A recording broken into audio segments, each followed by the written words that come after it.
Yon, magandang hapon at umaga sa inyong lahat, mga kamister ko dyan. Nandito ulit tayo sa mga kamister, sa Manila Bay o sa Manila Baywalk Dolomite Beach Resort. So mayroon lang tayong update dito mga kamister, kasi dahil dito, ayan,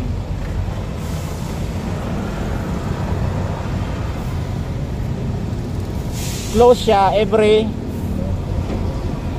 Thursday. So nagtaka lang ako mga kamister, kasi hindi ko nga napansin yung yung mga turista dito na nagpupunta, at saka parang bakante ngayon yung Baywalk. So far meron mga mga manaka-naka na nakapunta kasi gustong masilayan yung Dolomite. Kaya lang wala palang bisita pagdating ng Huwebes, kaya sarado. Ang purpose ng hindi pagbukas, kasi meron pala silang every Thursday maintenance. Kaya kung mapansin nyo mga kamister, mayroon siyang bako sa loob. Yun yung update natin, yung last upload natin. Diba nagdi-deform yung nadi-deform yung ang mga Dolomite dahil sa alon. So every Thursday pala, ayon dun sa nakausap natin na si Sir Guard dito, ay every Thursday pala ay may maintenance ang Baywalk, kaya sarado. Kasi hindi naman pwede na isabay yung mga bumibisita dito, yung mga tourist, at saka yung pag-maintenance. Kaya sinasara nila every Thursday yung Dolomite para sa mga tao. So yun, at least nalaman natin mga kamister, at nano natin dito sa channel natin. Kasi hindi ako aware dun sa pagsasara ng Dolomite pag Thursday. So yun pala ang pinaka-purpose niya kung bakit sinasara pag Huwebes, for maintenance. Ito nga yung ang pinagkargahan ng bako. So bukas magre-resume ulit yung Dolomite, kaya yung mga bibisita ay dun mo na lamang sa sa footbridge na yan kumukuha ng mga video o mga picture. So sayang mga kamister, kahapon kasi naglinis sila pero hindi natin nakuhanan dahil busy nga rin tayo sa natin sa trabaho. Ngayon mga kamister, update natin sa inyo yung loob niyan. Ayan mga kamister, ang bako na nagpapantay doon sa mga nagdi-deform na mga buhangin o Dolomite. Ayan, so mapansin nyo dyan mga kamister na may nakatumpok-tumpok na mga Dolomite. So yan na yung pinantay o papantayin pa ng bako. Ayan. So break time lang ngayon mga kamister, kaya hindi pa nagana yan. Ang sabi 6 to 6 ang duty ng bako pag every Thursday. Kaya maghapon siya dito na inaayos yung yung Dolomite. Ayan.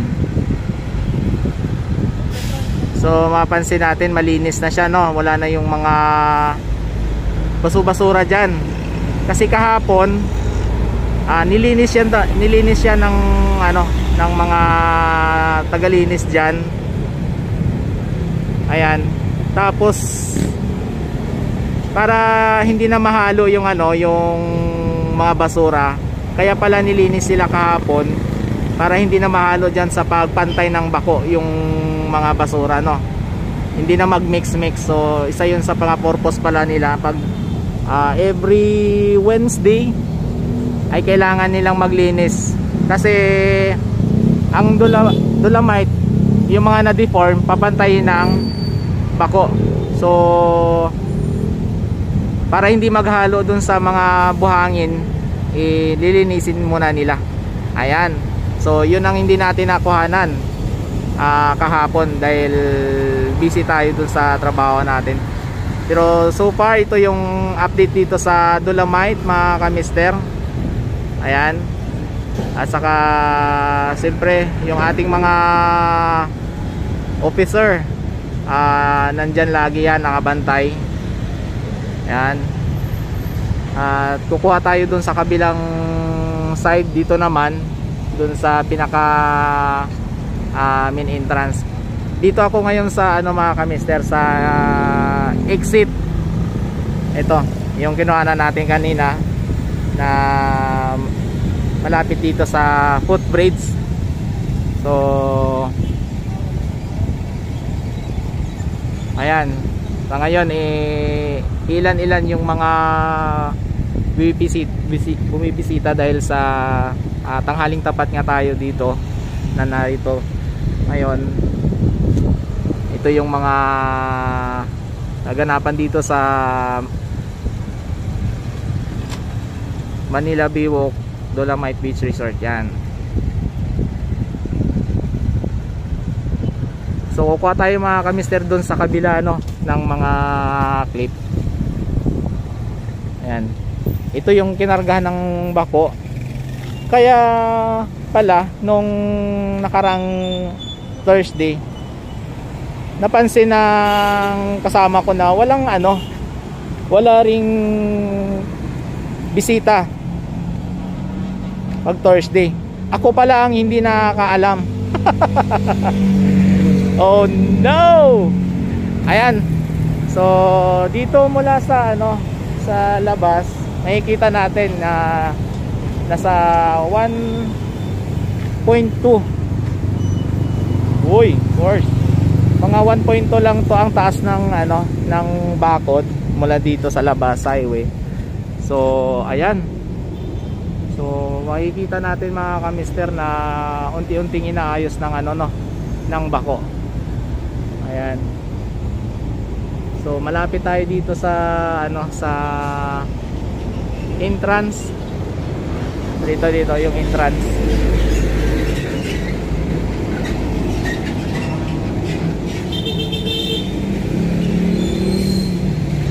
Ayan.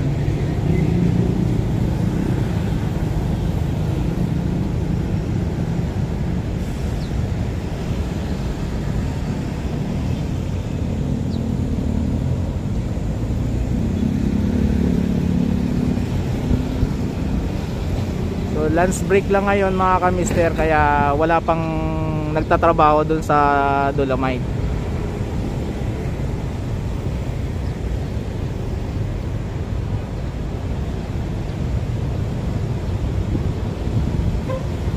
So mula dito sa kinatatayuan ko mga kamister, wala tayong nakikita na mga basura Ayan.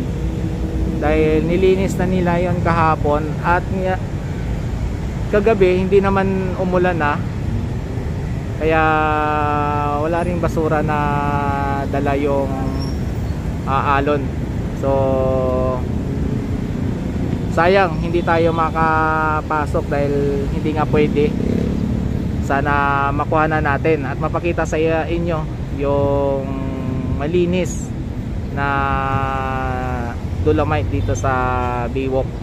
Ayan, kasi yung dalawang upload natin puro basura yung nakikita ninyo mga kamister. Ayan.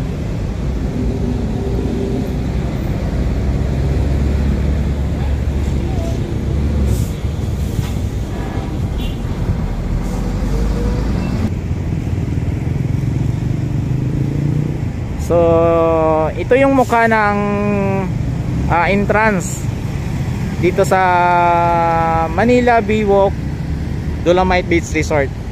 Ayan. Tapos yan yung mga not allowed dito sa loob ng dolomite. Siyempre hindi pinapayagan yung pagdala ng mga pits natin. Ayan. at no smoking and vaping. So isa yung mga hindi pinapayagan sa loob ng Dolomite. So dyan naman sa loob yung restroom, ay yung public restroom. Yan, kung mapansin natin yan. So enjoy na enjoy yung pamamasyal sa Dolomite.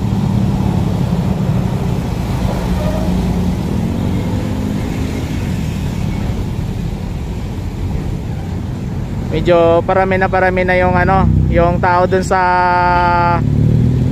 dulo ng footbridge dahil kumukuha na lang. Ayan, kumukuha na lang dun sa taas ng mga picture o video dun sa Dolomite. Ayan. So tingnan natin mga kamister mamaya ano, kung makakuha tayo ng mga o ma-vlog natin yung pagtatrabaho dyan mamaya ng bako. Ayan.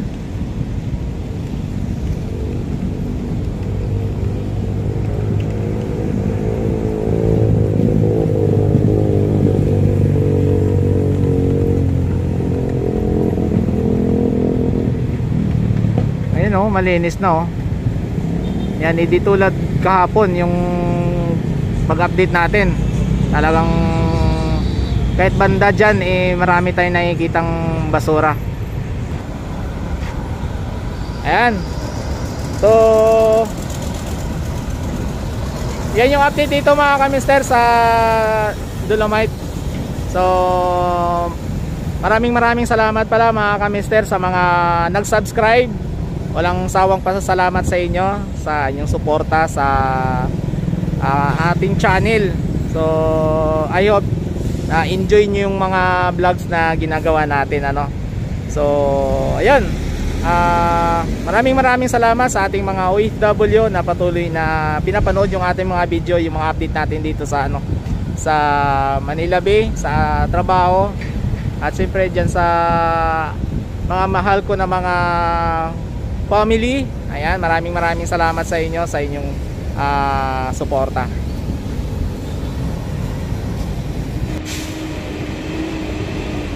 Ayan mga kamister, umakyat nga tayo dito sa ano no, sa footbridge. So, yun. Dito nakikita natin yung ano, yung Dolomite ng malinaw at walang harang doon tulad dun sa baba. Ayan. So, mula dito mga kamister makikita po natin yung ano no, yung Dolomite na inumpisahan na nga ng bako na linisin mula kaninang umaga. Ayan.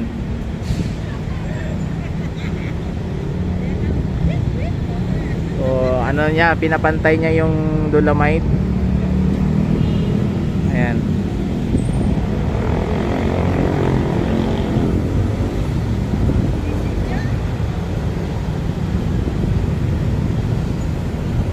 At yung harang nila, yung kung mapansin nyo dyan mga kamister sa tubig, parang hindi rin na ano na napipigil yung mga basura na sumampa dito sa Dolomite. Pero dahil siguro sa ano no, sa malaki yung alon, kaya parang lumalagpas din siya, kaya napapadpad dito sa ano, sa Dolomite yung mga basura. So meron ako nakikita doon na kaunting basura doon sa ano no, sa tubig. Ayan, kung mapansin niyo diyan oh. Ayun. So dala rin ng ano yan, dala rin ng alon. So di talaga maiwasan na mapadparan ng ano, ng mga basura dito sa Dolomite.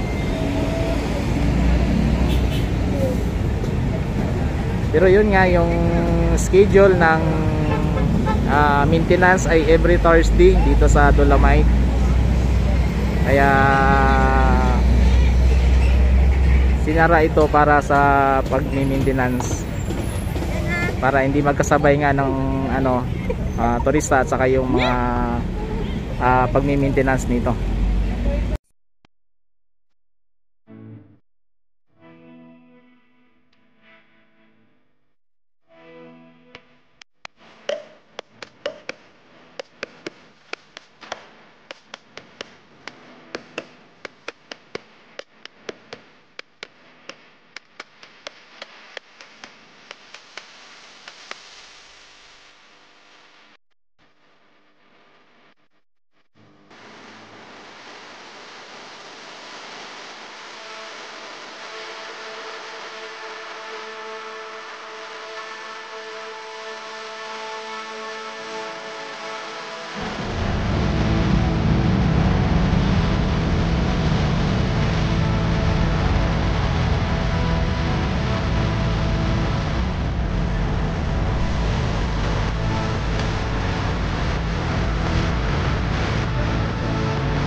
Mga mister, nandito tayo sa sa footbridge.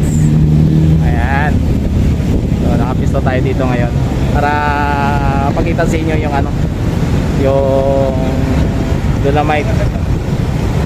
Ayan. Medyo mahangin, sana hindi makapikto dyan sa audio natin. Ayan. Ang init naman dito mga mister, hindi naman gano'ng kainit, katamtaman lang. Kaya pwede pa rin tayong kumuha dito ng video. Ayan.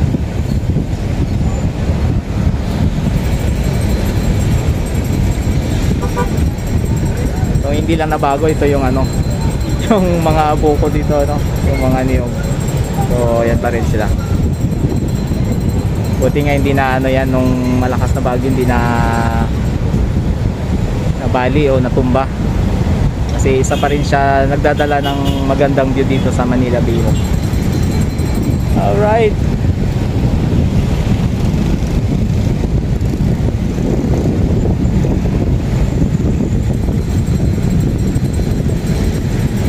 So matagal pa magsimula ito yatang bako. Parang may technical problem. Maraming bang talaba dyan? Alan. So ayun na mga ka-mister, nagsimula na yung nagsisimula na magtrabaho yung bako. Okay, kasi medyo mataas banda dyan, kaya binabawasan para parang yung niya slide para gumanda para bukas. At meron akong naspatan dito mga ka-mister, nangunguha ng suso ata to. Si kuya. Hoy! Kuya! Mga limasag daw. Meron siyang mga ka-mister, meron siyang dalang parang sibat na pantusok. Ayan.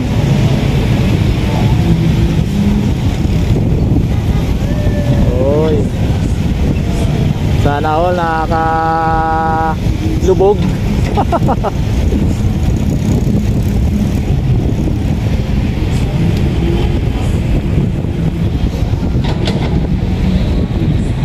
Ayan.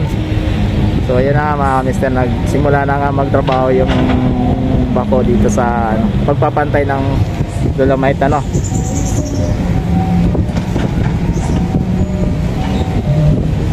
So malamang yung mga buhangin na yan na inukay, dali niya siguro doon sa may ano, medyo natapyas doon para pumantay yung lapad. Yun, hindi nga ako nagkamali mga mister, no, kasi medyo na ano doon nabawasan konti doon yung dolomite, kaya yung mga sobra dito sa malapad hihilain ng ano doon ng bako para pumantay itong lapad ng dolomite, para maganda pa rin siya tingnan, hindi yung parang may uka siya doon sa ano, sa yung sa kay kuya. Yan, yan diyan niya ilalagay ng bako para pumantay yung ano, pumantay yung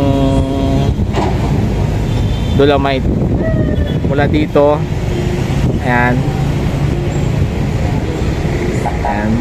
papunta doon sa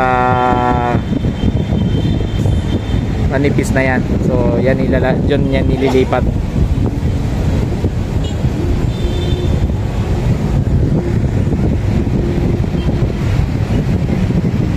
So yun na nga mga kamister, na tuloy-tuloy na yung ano, yung pagtatrabaho ng bako na yan para maayos yung ano, yung na-deform na dolomite gawa ng ano, ng alon.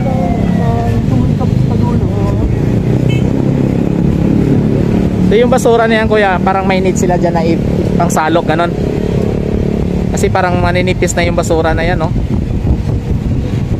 Ayan yung ginagawa ano ni kuya, yan yung side na yan sa kay kuya. May basura yan, so siguro mamaya lilinisin din yan, no? Yan, para may dinadampot siya na plastic o paglalagyan siguro ng ano niya, mga shell na nakuha. Diyan sa gilid ka may mga alimasag dyan, alimasag pa pala dyan ayun, meron na siyang nilalagay doon sa nakuha niyang ano, sako.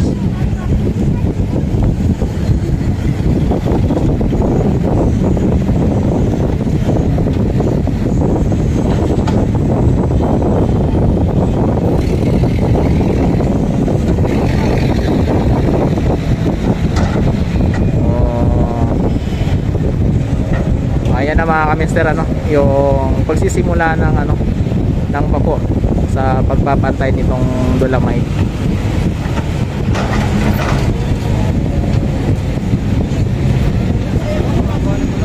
At dyan sa may bandang itaas, yung hindi naman naabot ng ano, ng alon dito sa gilid,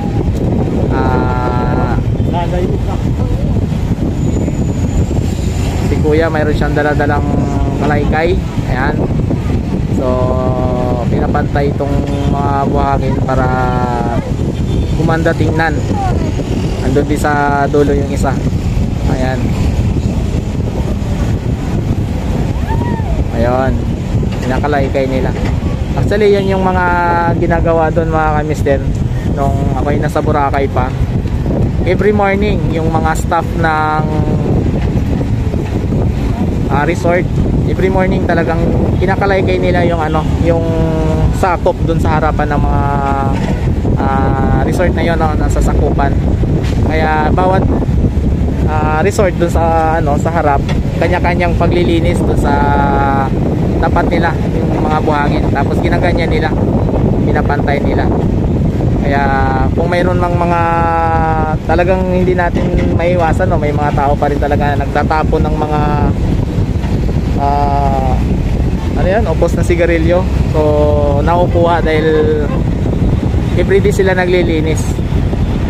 Ayan,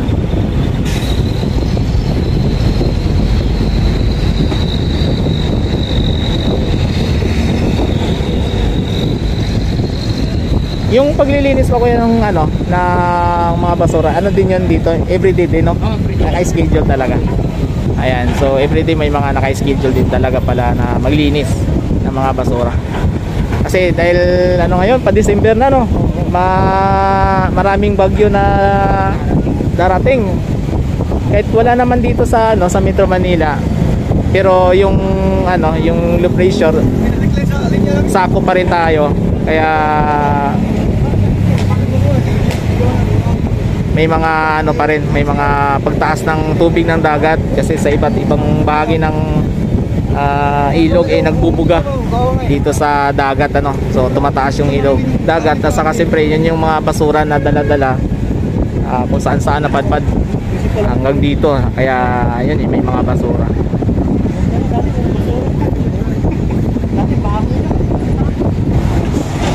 Lilipat tayo dun mga kamister ano, para makita natin kung paano nilinis ng traktor yung ano, yung mga basura dito sa Dolomite.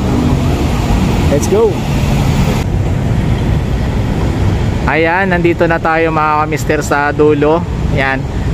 May mabilis pala na paglilinis mga kamister eh. Ayan oh. Meron silang traktor para sa ano, sa mga basura. Ayan oh. Ayan. Mas madaling malinis kaysa sa mano-manong walis.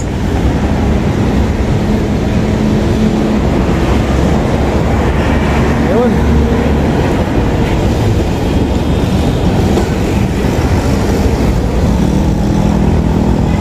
Yan. Hindi lang natin makita malapitan mga mister dahil ano, bawal pa tayo pumasok. So yun pala mga mister, meron pala naman silang ano eh, mabilis na paglilinis. Ayan. Ayan oh mga kamister, sa sipag po nating maglakad, umabot po tayo dito sa harap ng Quirino, dito sa Big Tank. Ayan. So dito to sa dulo. Sa dulo na ito ay hindi pa nalagyan ng ano, ng Dolomite. Ayan. Under construction pa rin siya. Ayan.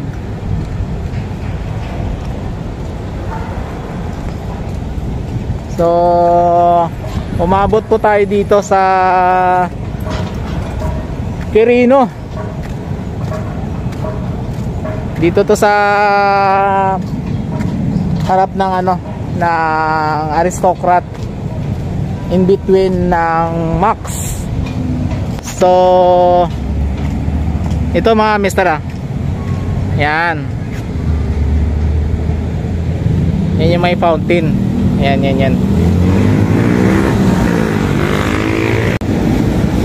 Ayan yung tangke oh. Uy, ang laki.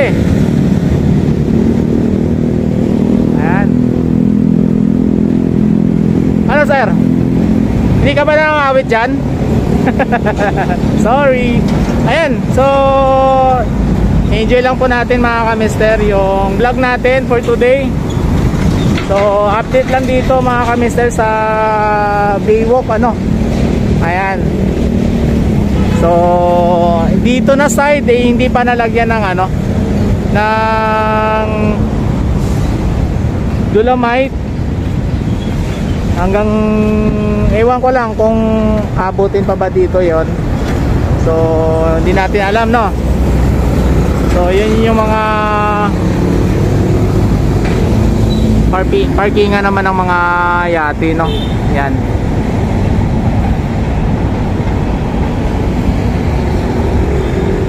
Ayan oh.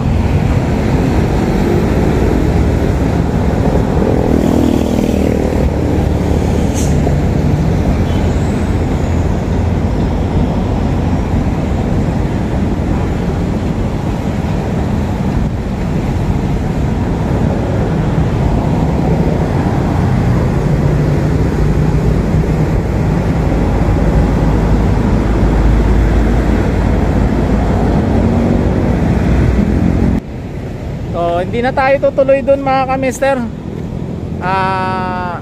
Medyo malayo-layo na rin to. Babalik tayo dun sa ano, sa Dolomite. Kapagod din